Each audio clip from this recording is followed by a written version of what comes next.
Follow these fixes step by step. Tar 1. Restart PC and Steam. Quick fix for stuck background processes. Steps. Close Steam completely. Restart your PC. Open Steam as administrator. Try launching again.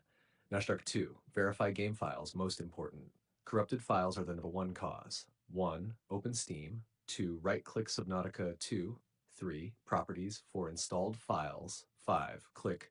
You can see the code in our conversation history. Wait for it to finish. Number 3. Run game as administrator. Fixes permission-related launch failure. Steps. Go to game folder, right-click .exe, properties, compatibility, enable, run as administrator, disable full screen optimizations. Number 4. Update graphics drivers. Outdated GPU drivers often break game startup. Update here. NVIDIA drivers, AMD drivers, Intel drivers. Restart PC after update. Number 5. Install required dependencies. Missing system files can stop launching. Install DirectX Runtime, latest Microsoft Visual C redistributables x64 plus x86. Nashdar 6. Disable antivirus firewall. Temporarily, security software may block startup. Temporarily disable Windows Defender real-time protection, third-party antivirus, firewall, test only. Also add game folder to exclusions.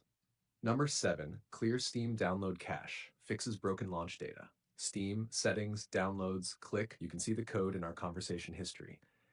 Restart Steam. Snatcher 8. Disable overlays. Overlays often cause launch failure. Turn off Discord overlay, Steam overlay, test off, GeForce Experience overlay, MSI Afterburner RTSS. Force DirectX 11 mode. If DX12 is causing failure, Steam launch options, you can see the code in our conversation history. Number 10. Reinstall the game. Last option.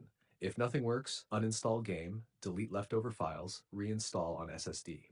Extra fix tips. Ensure enough storage space. Avoid HDD if possible. Use SSD. Update Windows fully. Close background apps, browser, downloads.